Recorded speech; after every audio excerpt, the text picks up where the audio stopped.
Radiographics que lleva por nombre los diagnósticos diferenciales de las anormalidades bilaterales de los ganglios basales y el tálamo.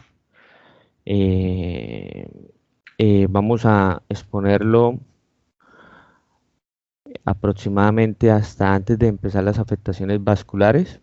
Y bueno, la idea es que se revise un poco la anatomía de la resonancia magnética a nivel de los ganglios basales y el tálamo, ilustrar una amplia variedad de condiciones patológicas de estas estructuras cerebrales y evaluar radiológicamente algunas condiciones patológicas. Bueno, seguimos. Eh, Tenemos que los ganglios basales y el tálamo son estructuras de materia gris profunda emparejadas que pueden estar involucradas por una amplia variedad de enfermedades. Los ganglios basales son muy activos metabólicamente y se ven afectados simétricamente en intoxicaciones tóxicas, en anomalías metabólicas y en la neurodegeneración como la con acumulación de hierro en el cerebro. Tanto los ganglios basales como el tálamo pueden verse afectados por otras enfermedades sistémicas o metabólicas, ya sean las enfermedades degenerativas, enfermedades vasculares, ya sean las infecciones focales por flavivirus, la toxoplasmosis, el linfoma primario del sistema nervioso central también, y pueden afectar también a ambas estructuras de la materia gris profunda. Los radiólogos pueden detectar anomalías bilaterales de los ganglios basales y el tálamo en diferentes situaciones clínicas, ya sean agudas o crónicas, y aunque la resonancia es la modalidad de elección para la evaluación, el diagnóstico correcto, escúchenme, el diagnóstico correcto solo se puede realizar si se cuenta con toda la información clínica y de laboratorio relevante. Aquí observamos cómo lo dividió el artículo. Los núcleos de la materia gris profundo pueden verse afectados por las siguientes intoxicaciones, que es la intoxicación por monóxido de carbono, por metanol y por cianuro. En las en las anomalías metabólicas sistémicas encontramos algunas enfermedades. Una de estas son las enfermedades hepáticas, las alteraciones de la glicemia, la enfermedad de Ley, la enfermedad de Wilson, la mielinosis osmótica, la encefalopatía de Wernicke. Entre las enfermedades degenerativas encontramos la enfermedad de Huntington, la neurodegeneración con acumulación de hierro en el cerebro, la enfermedad de Creutzfeldt-Jakob, la enfermedad de FAR, y entre las afectaciones vasculares tenemos el infarto venoso y la oclusión arterial. Bueno,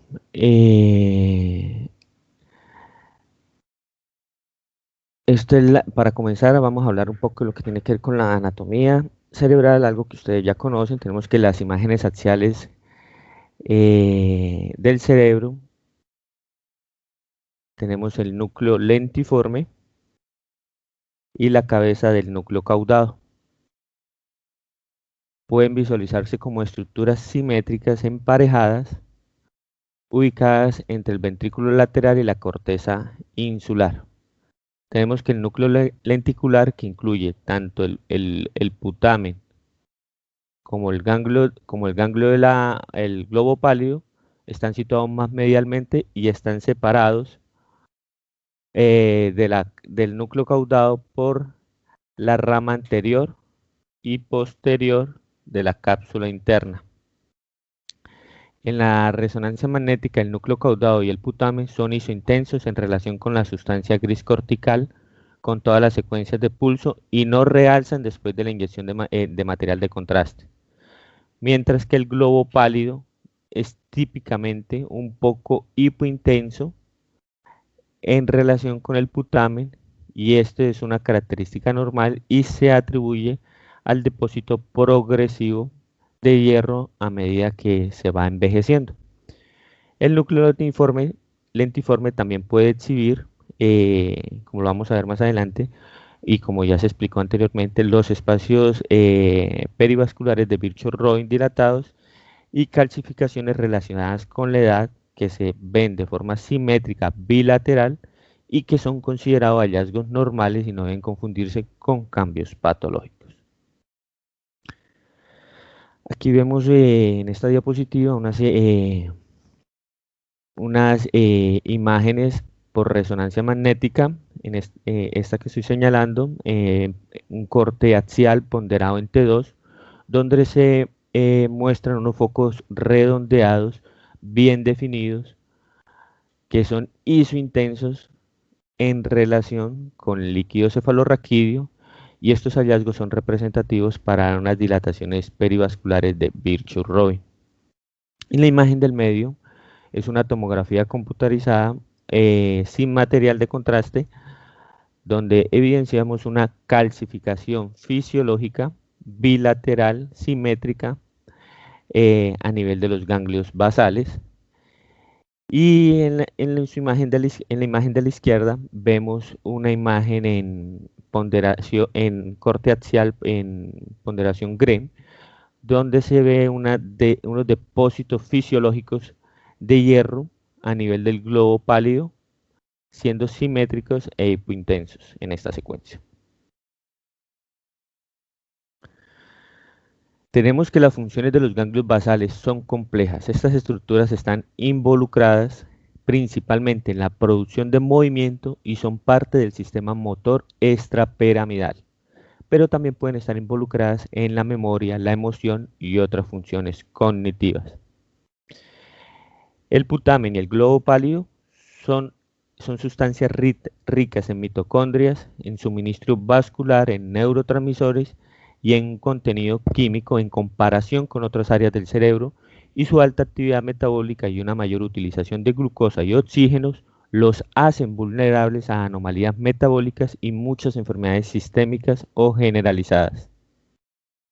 Tenemos que los ganglios basales, su irrigación sanguínea depende de las arterias lenticuloestriadas, tanto mediales y laterales, que vienen de las arterias cerebral anterior y media, respectivamente. El tálamo sí se irriga por medio de su primera y segunda arteria cerebral posterior, con contribuciones de la arteria comunicante posterior. Por lo tanto, cuando los ganglios basales se ven afectados en resonancia magnética, los signos y síntomas clínicos pueden variar desde trastornos del movimiento, ya sean temblores, bradiquinesia, distonía, hasta coma, dependiendo de si hay compromiso focal de los ganglios basales en forma aislada o trastorno metabólico generalizado con necrosis cerebral generalizada. En cuanto al drenaje, tenemos que los ganglios basales y el tálamo realizan el drenaje por el sistema venoso profundo.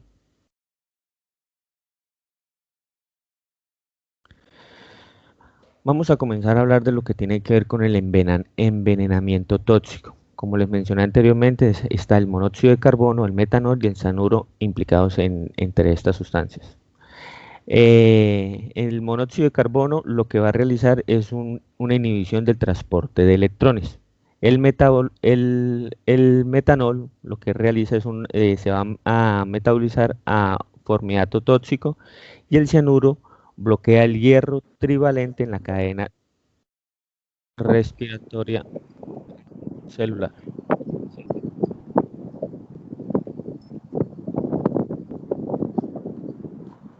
En los tres escenarios, el resultado como tal es el deterioro de las enzimas respiratorias celulares mitocondriales. Vemos que los pacientes suelen presentar un deterioro cognitivo agudo o coma después de una exposición accidental o intento de suicidio. Ejemplo, en la intoxicación por metanol puede el paciente presentar manifestaciones como la neuritis óptima como síntoma inicial, pero tenemos que el diagnóstico generalmente, como lo mencioné anteriormente, se va a realizar con pruebas toxicológicas y de laboratorio apropiadas, y se utilizan simplemente las imágenes para saber el paciente qué daño cerebral tiene. Ejemplo, el monóxido de carbono en particular tiene una propensión a afectar el globo pálido, y esto como lo vamos a ver como una hiperintensidad T2 a nivel de los ganglios basales en la intoxicación, por ejemplo, en la intoxicación aguda, como el caso que vimos ayer, una hiperintensidad T2 a nivel de los ganglios basales en intoxicación aguda. Y en ocasiones estas pueden llegar a presentar restricción a la difusión en la ponderación de DWI. En la intoxicación por monóxido de carbono también se puede encontrar la leucoencefalopatía retardada e hipointensidad en T1 a nivel de los globos pálidos. Estas son las imágenes de un hombre de 33 años que fue encontrado en coma tras un intento de suicidio.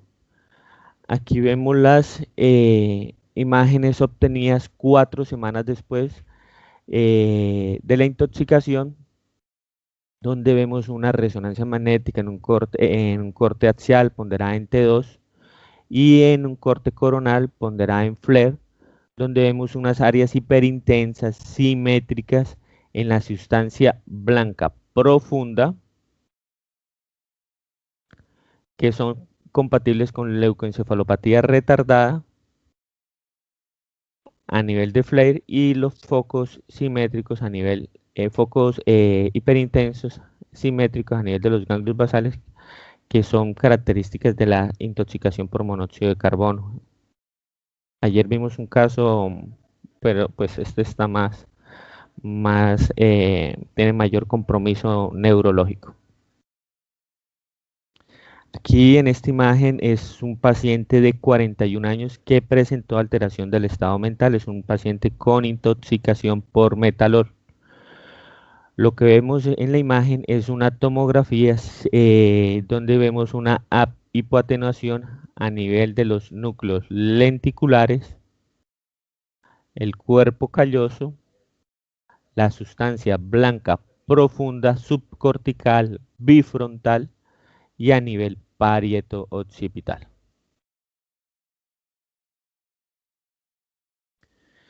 Bueno, vamos a hablar ahora de lo que tiene que ver con las enfermedades del hígado.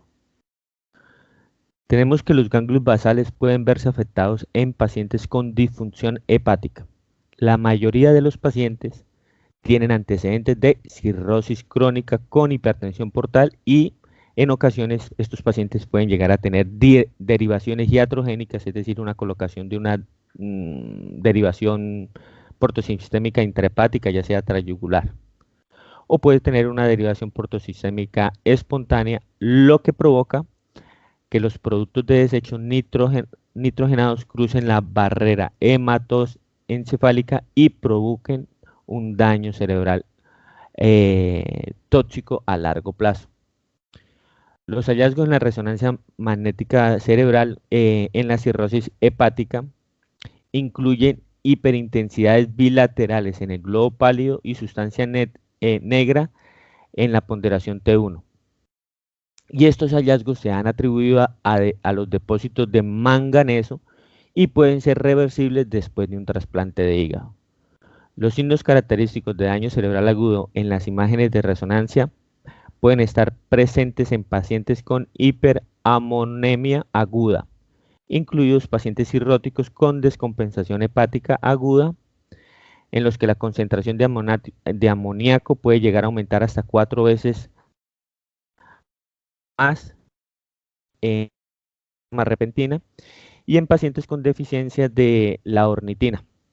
Tenemos que la hiperamonemia aguda causa inflamación bilateral simétrica con hiperintensidad T2 y restricción a la difusión a nivel de los ganglios basales, la corteza insular, la circunvolución del cíngalo, y se ha descrito la detección por espectroscopía del metabolito tóxico de glutamato y glutamina si utilizamos tiempos de eco corto. Esta diapositiva son 2 pacientes diferentes. El paciente que vemos a su derecha es un paciente con cirrosis hepática, es un paciente de 55 años con antecedentes de cirrosis hepática, donde tenemos una resonancia en un corte axial ponderada en T1, donde muestra unos focos hiperintensos, simétricos a nivel del globo pálido. Esto debido a depósitos de manganeso. En la figura del medio y de la izquierda vemos un paciente con antecedentes de cirrosis de 70 años, con insuficiencia hepática aguda descompensada que presentó alteración del estado mental. Es un paciente con hiperamonemia. Lo que vemos es una resonancia ponderada en T2 y en difusión que revelan edema y restricción a la difusión a nivel bilateral y simétrica a nivel de la cabeza de los núcleos caudados, a nivel del putamen y a nivel del cíngulo, perdón, de la corteza insular. Esto en un paciente con hiperamonemia. Vamos a hablar ahora de lo que es la hiperglicemia no cetóxica. Tenemos que los pacientes con hiperglicemia suelen ser personas con diabetes mal controlada que presentan temblores, semivalismo y a veces un estado mental alterado. ¿Qué vamos a encontrar en la tomografía? En la tomografía vamos a encontrar una hiperatenuación del globo pálido o caudado bilateral o en ocasiones raramente unilateral. En la resonancia magnética vamos a ver una hiperintensidad en T1 de intensidad variable. Como tal, se desconoce el mecanismo de las anomalías de la señal y se ha propuesto varias hipótesis que implican el depósito de proteínas, productos de degradación de la mielina, sangre o calcio u otros minerales.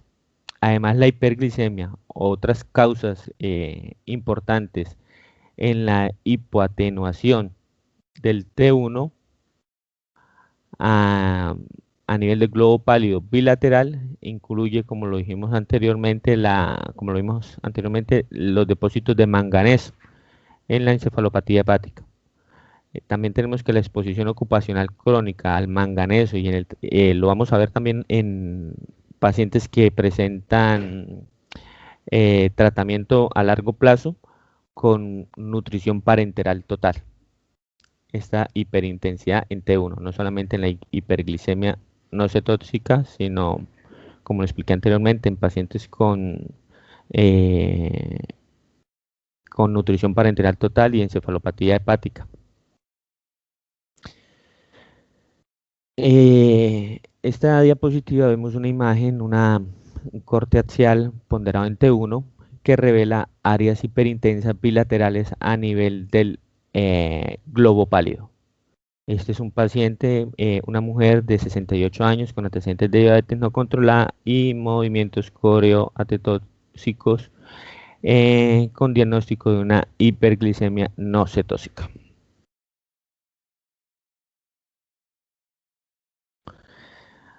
Ahora vamos a hablar de los pacientes que presentan imágenes y tienen antecedentes de hipoglicemia. Tenemos que los pacientes que presentan coma hipoglicémico son típicamente pacientes diabéticos que accidentalmente sufren una sobredosis de agentes hipoglicemiantes orales, específicamente en hipoglicemias en estos pacientes son los medicamentos como las sulfonilureas de acción prolongada.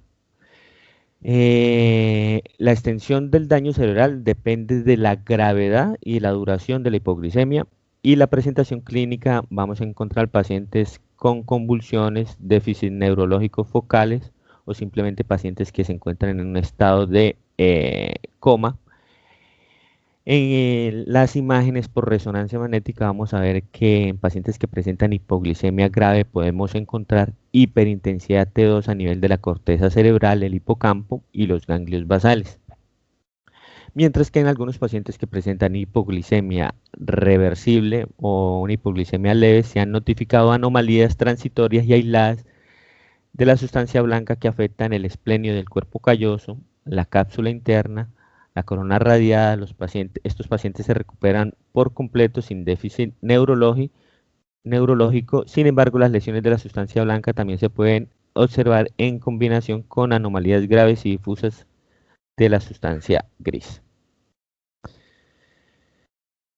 Estas imágenes son pacientes con una lesión cerebral y por hipoglicemia en un paciente comatoso de 18 años con un nivel de glicemia en sangre de 2.1 milimol por litro, perdón. ¿Qué encontramos en las imágenes? En las imágenes vamos a ver eh, una- un corte axial ponderado entre 2 y una difusión. Lo que estamos evidenciando en este paciente es una hiperintensidad difusa a nivel de la cabeza de los núcleos caudados, la cual presenta restricción, y a nivel del putamen o los núcleos lenticulares, y también afectación de la corteza, afectando también la corteza cerebral y respetando la sustancia blanca subcortical y el tálamo lo vemos normales. Mientras que, como lo mencioné, la cabeza del núcleo caudado, el núcleo lentiforme y la corteza cerebral se encuentran hiperintensas. Este paciente presentaba hipoglicemia.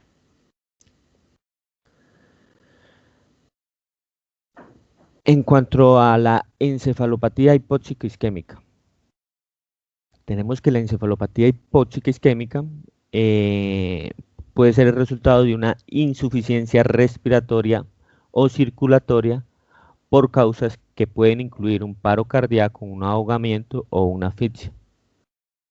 Las imágenes van a depender de la gravedad de la afección en el momento del estudio y de la edad del paciente. No es lo mismo ver una encefalopatía hipóxica isquémica en un adulto que en un paciente recién nacido. En una encefalopatía hipóxica isquémica leve, tenemos que afecta solo las zonas de las cuencas, las zonas límite. En una encefalopatía hipóxica isquémica grave, suele afectar las estructuras de la materia gris, incluida la corteza cerebral, los ganglios basales y el hipocampo. Tenemos que el tálamo y el cerebelo también pueden verse afectados, pero el tronco del encéfalo y la sustancia blanca cerebral generalmente no se ven afectados, y eso es lo que vamos a ver a continuación, que se conocen con algunos signos. ¿En qué vamos a encontrar en la tomografía? En la tomografía vamos a encontrar un edema difuso, disminución de la atenuación de la sustancia gris cortical con pérdida de la diferenciación normal entre la sustancia gris y la sustancia blanca, y además podemos encontrar una disminución de la atenuación bilateral de los ganglios basales y el tálamo. Podemos encontrar el signo de la inversión, en el que hay una mayor ¿en qué consiste? En que hay una mayor atenuación de la sustancia blanca, invirtiendo la atenuación relativa normal entre la sustancia blanca y la sustancia gris. El daño cerebral difuso da como resultado una atenuación menor en comparación con el cerebelo y el tronco encefálico, que están relativamente a salvo, lo que da como resultado el signo del cerebro blanco. Estos hallazgos pues son que acabo de mencionar, son de encefalopatía hipóxico-isquémica grave. En resonancia, ¿qué podemos encontrar? El hallazgo más temprano en la resonancia, que lo podemos ver en las primeras 2 horas, es el aumento de la intensidad de la señal en las áreas afectadas, como lo mencioné anteriormente. Y podemos encontrar también restricción a la difusión en la ponderación de DWI. Estas imágenes es unas imágenes es una tomografía de un paciente de 54 años que fue reanimado después de sufrir un paro cardíaco. Son unas imágenes de una encefalopatía hipóxica isquémica, donde vemos unas áreas hipointensas a nivel de la cabeza del núcleo caudado y a nivel del globo pálido. En la imagen de la izquierda lo que vamos a ver, aquí también podemos encontrar hipotenuación bilateral simétrica a nivel del tálamo Y en esta imagen de su izquierda lo que vemos es para mostrar el signo del cerebelo blanco. Podemos ver hay una hipoatenuación difusa general del cerebro, respetando un poco el cerebelo, lo que lo hace ver un poco más eh, hiperatenuante.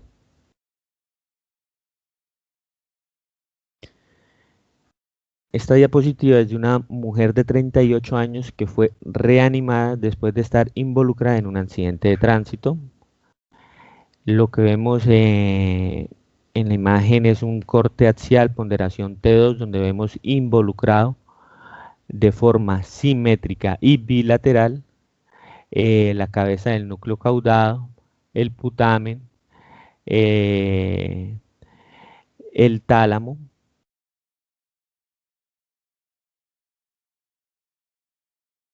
Y aquí tenemos una ponderación también en T2 a nivel más superior que muestra una afectación cortical difusa.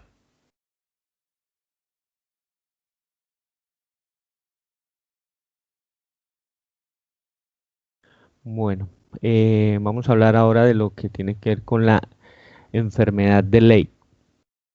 Tenemos que la enfermedad de Ley también se conoce como una encefalomiopatía, mielopatía necrotizante subaguda. Es una enfermedad mitocondrial que resulta en un trastorno en la producción de las cadenas respiratorias de trifosfato de adenosina. ¿Cuáles son sus síntomas? Van a causar hipotonía central, van a causar una disminución un retraso en el desarrollo del paciente o una regresión de su desarrollo. Van a tener estos pacientes oftalmoplejía, disfunción respiratoria y vulvar y ataxia. ¿Qué vamos a encontrar en la resonancia? Vamos a encontrar áreas simétricas de prolongación de hiperintensidad de T2 a nivel de los ganglios basales, también compromiso de la región periacudotal y los pedúnculos cerebrales, siendo la afectación a nivel del putamen una característica constante. Un dato importante es, ojalá hacerle a estos pacientes la espectroscopía, donde vamos a encontrar los niveles de lactato elevados a nivel de los ganglios basales, que si eh, con este dato, junto con el dato de tener los niveles elevados de lactato, tanto en suero y líquido cefalorraquídeo, van a respaldar el diagnóstico de enfermedad de Leigh. Esta diapositiva es de un paciente, un niño de 11 meses, que presentó irritabilidad y retraso en su crecimiento. ¿Qué observamos en esta imagen? Es una imagen axial ponderada en T2, donde observamos una hiperintensidad simétrica bilateral a nivel de la región periacuductal y a nivel del putamen.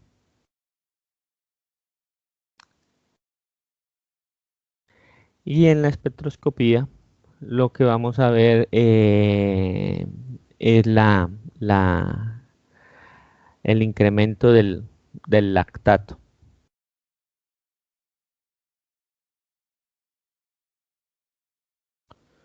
Bueno, en cuanto a la enfermedad de Wilson, tenemos que la encefalopatía, la enfermedad de Wilson es causada por una acumulación de cobre resultante de una deficiencia en la ceruloplasmina y o en su proteína transportadora a nivel del suero. Los síntomas van a variar e incluyen disartria, distonía, temblores, ataxia, síntomas de Parkinson y problemas psiquiátricos. Acordémonos también que en la enfermedad de Wilson vamos a encontrar a nivel de los ojos los anillos de Kayser-Fleischmann en la córnea y se asocia de manera característica a la enfermedad de Wilson. A nivel de la resonancia vamos a encontrar una hiperintensidad T2 a nivel del putamen. Podemos encontrar también hiperintensidad T2 a nivel del globo pálido, los núcleos caudados y el tálamo. Una característica de la enfermedad de Wilson puede ser que la infectación talámica se limita típicamente sobre la cara ventrolateral. Esta diapositiva es de un paciente, un niño de 9 años que consultaba por temblores y distonías.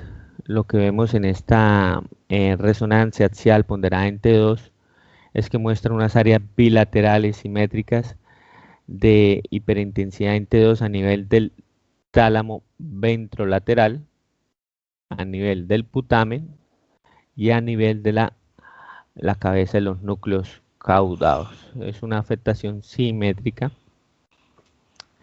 y bueno, este paciente tenía el diagnóstico de enfermedad de Wilson.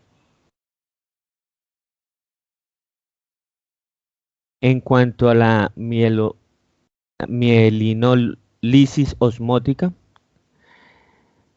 tenemos que la mielinolisis central pontina y la mielinolisis extrapontina son términos que se utilizan para describir un síndrome de desmielinización que afecta a la protuberancia y a las estructuras extrapontinas respectivamente. Tenemos que esta patología se asocia con desequilibrios electrolíticos, en particular cuando se hace una sobrecorrección rápida del sodio. Y se puede observar en pacientes también con alcoholismo crónico, en pacientes desnutridos o en pacientes a los que se les ha realizado un trasplante de órganos y están crónicamente debilitados. ¿Cuáles son las manifestaciones clínicas en estos pacientes? Pueden incluir hemiparesia espástica, parálisis pseudovulvar, disminución del nivel de conciencia y coma. Tenemos que las células oligodendrogliales son las más susceptibles a las tensiones osmóticas y la distribución de los cambios en resonancia pues es paralela a la distribución de estas células en la protuberancia central, el tálamo, el putamen, los cuerpos geniculados laterales y otros sitios extrapontinos. ¿Qué vamos a ver en la resonancia? Vamos a ver una hiperintensidad tanto en T1 como en T2. Tenemos que la mielinolisis pontina, podemos encontrar el signo de la forma del tridente o de alas de murciélago, mientras que en la mielinolisis extrapontina vamos a encontrar estas hiperintensidades a nivel del globo pálido, el putamen, el tálamo y el cerebelo. Este es un paciente alcohólico masculino de 59 años que consulta por confusión y parálisis pseudovulvar. Paciente con diagnóstico de mielinolisis osmótica que muestra una resonancia ponderada en T2 que muestra hiperintensidades simétricas bilaterales a nivel del tálamo y a nivel del putamen. En la misma ponderación, un poco más bajo, a nivel de la protuberancia, vamos a encontrar una hiperintensidad también mal definida a nivel central. Este paciente tenía el diagnóstico de mielinolisis osmótica. En cuanto a la encefalopatía de Wernicke, tenemos que se debe a un déficit de la vitamina B1 secundaria a un estado de desnutrición causado por ya sea alcoholismo crónico, neoplasias gastrointestinales o hematológicas, diálisis crónica, obstrucción intestinal, hiperemesis grávica o una terapia parenteral prolongada sin que se hayan corregido los suplementos vitamínicos. La tríada clásica de la enfermedad de Wernicke consiste en una alteración de la conciencia, una disfunción ocular y ataxia, pero no van a estar siempre presentes. Los síntomas pueden ser confusos y tenemos que la encefalopatía de Wernicke es una emergencia médica y el tratamiento consiste en la sustitución intravenosa de su vitamina deficiente, en este caso la vitamina B1, la tiamina. ¿Qué vamos a encontrar en la resonancia? Una hiperintensidad T2 simétrica a nivel del tálamo medial, afectación del área periacutal, los cuerpos mamilares y la placa tectal. Aquí vemos una imagen de un paciente alcohólico masculino de 36 años que consultaba por alteración de la conciencia. ¿Qué vamos a observar en estas imágenes? Una resonancia en un corte axial ponderado en T2, donde vemos una hiperintensidad simétrica bilateral que afecta a la cabeza del núcleo caudado, afecta a nivel del tálamo, la región paramedial, paramedial o a lo largo del tercer ventrículo, y afecta también el putamen. Aquí en un corte más bajo vemos la afectación a nivel, una hiperintensidad mal definida a nivel periacutal. Estas imágenes eran de un paciente con encefalopatía de Wernicke.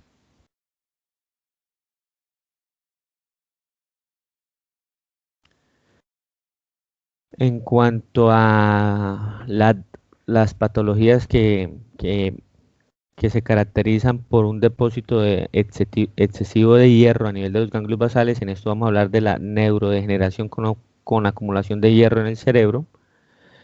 Es un grupo heterogéneo de trastornos caracterizados, como su nombre lo hizo, por degeneración cerebral y depósito excesivo de hierro a nivel de los ganglios basales. Tenemos que se reconocen dos categorías.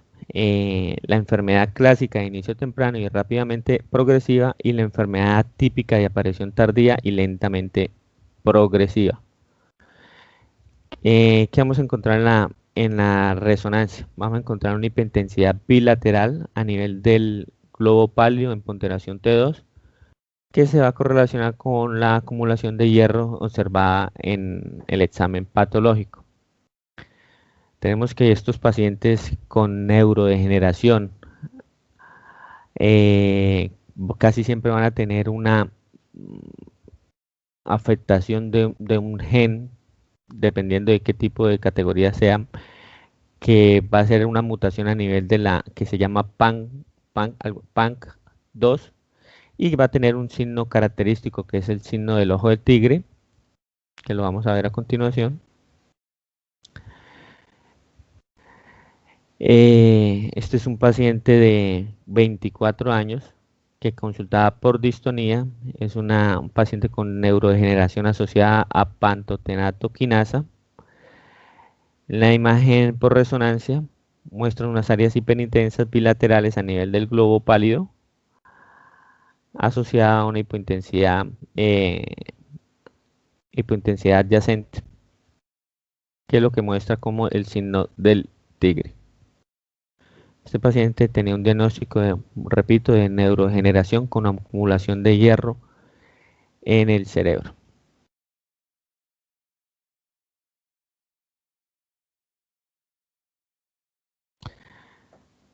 En cuanto a la enfermedad de Creutzfeldt-Jakob, tenemos, como ustedes conocen, como ya lo hemos visto anteriormente con el doc, eso es un trastorno neurodegenerativo mortal causado por priones. Los priones son partículas infecciosas, proteínicas y autorreplicantes. Hay 4 subtipos principales: la esporádica, la familiar, la iatrogénica y una variante. Esta última se asocia con una encefalopatía espongiforme bovina, que es la enfermedad de las vacas locas, transmitida a través del consumo de carne contaminada con encefalopatía espongiforme bovina. Estos pacientes, su clínica es de demencia rápidamente progresiva, mioclonías y disfunción neurológica multifocal. Sí o sí, para las imágenes son un diagnóstico presuntivo, su diagnóstico certero va a depender o definitivo de la biopsia u autopsia cerebral para, como lo dije, para un diagnóstico definitivo.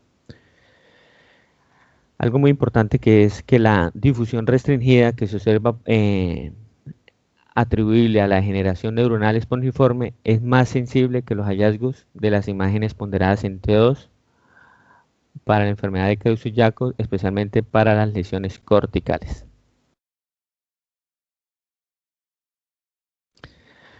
Aquí vemos un paciente de 71 años con demencia y mioclonía rápidamente progresivas. Vemos una imagen en T2 y una imagen en difusión donde se evidencia unas áreas simétricas bilaterales caracterizadas por hiperintensidad sobre la cara medial del tálamo, que es lo que llaman el signo del pulvinar o el signo del palo de hockey.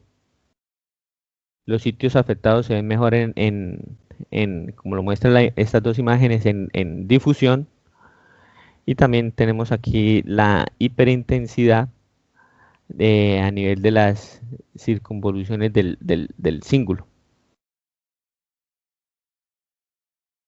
Este era un paciente con enfermedad de Creutzfeldt-Jakob. Se confirmó el diagnóstico en la autopsia.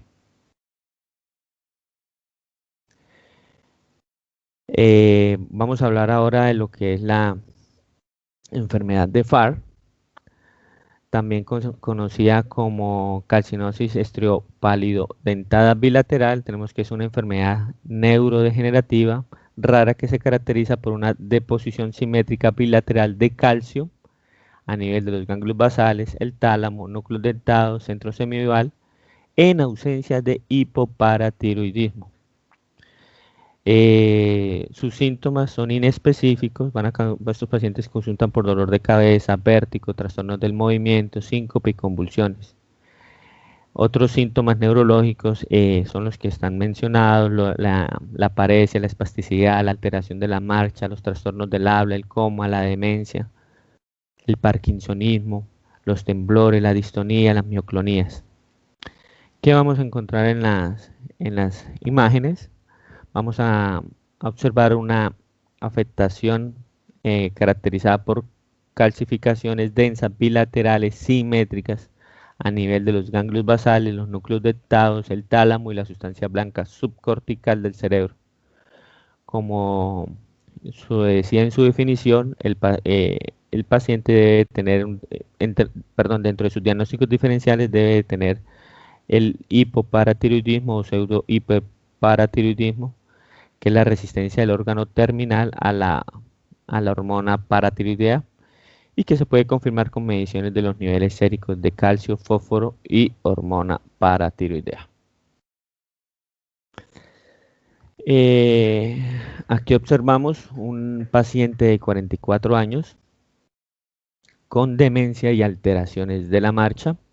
Este es una tomografía donde muestra unas calcificaciones simétricas bilaterales a nivel del tálamo, los núcleos caudados, el globo pálido, el putamen y la sustancia blanca subcortical. Bueno, muchachos, esto era la exposición hasta hoy. Quedaría de pronto pendiente lo que tiene que ver con las enfermedades vasculares. No sé si haya alguna pregunta respecto a las diapositivas. De pronto un resumen.